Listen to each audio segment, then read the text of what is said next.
এলাকায় নেই কোনো ড্রেন, তাই 12 মাসে রাস্তায় জমে থাকে পচা নোংরা জল। আর তা থেকেই এলাকায় বাড়ছে মশা এবং সাপের উপদ্রব। জীবনের ঝুঁকি নিয়ে চলাফেরা করতে হচ্ছে পৌর নাগরিকদের। শুখা মরশুম থাক বা বর্ষার মরশুম, সবসময়ই জলে পরিপূর্ণ থাকে এলাকা।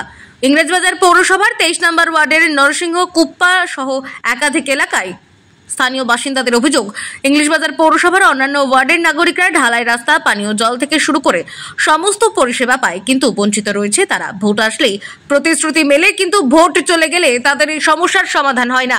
ইংরেজবাজার পৌরসভার 23 নম্বর ওয়ার্ডের তৃণমূল কাউন্সিলর সুজিত সাহা জানায়, আপনার কত সালে হয়েছে সেটা দেখতে হবে। ওয়ার্ডটা হয়েছে 1990 সালে, তখন দায়িত্বে ছিল সিপিএম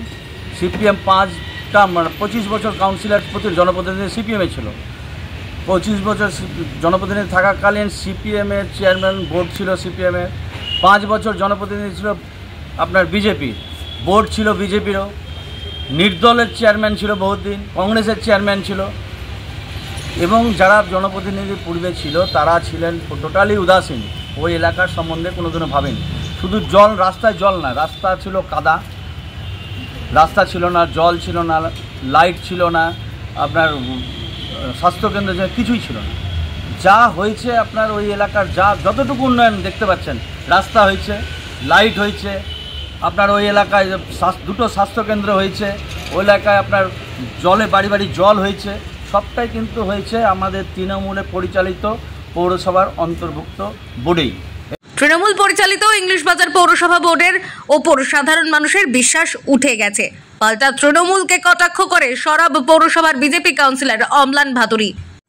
ইংলিশবাজার পৌরসভা তৃণমূল পরিচালিত বোর্ডের উপর শহরের সাধারণ মানুষের বিশ্বাস উঠে গেছে।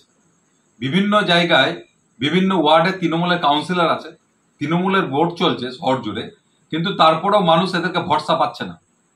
যেমন 23 নম্বর ওয়ার্ডে আমরা দেখলাম, সেখানে জমা জল সরানোর জন্য বারবার কাউন্সিলরকে বলেছে, বোর্ডে আবেদন করেছে, কিন্তু না কাউন্সিলর সাড়া দিয়েছে, না তৃণমূল পরিচালিত পৌর বোর্ড কিছু কাজ করেছে।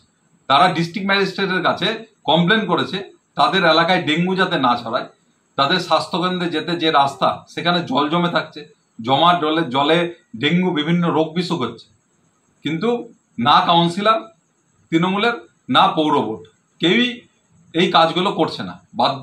মালদা থেকে মাধব কুমার মণ্ডলের রিপোর্ট, টাইমলেস ডেপিকশন নিউজ।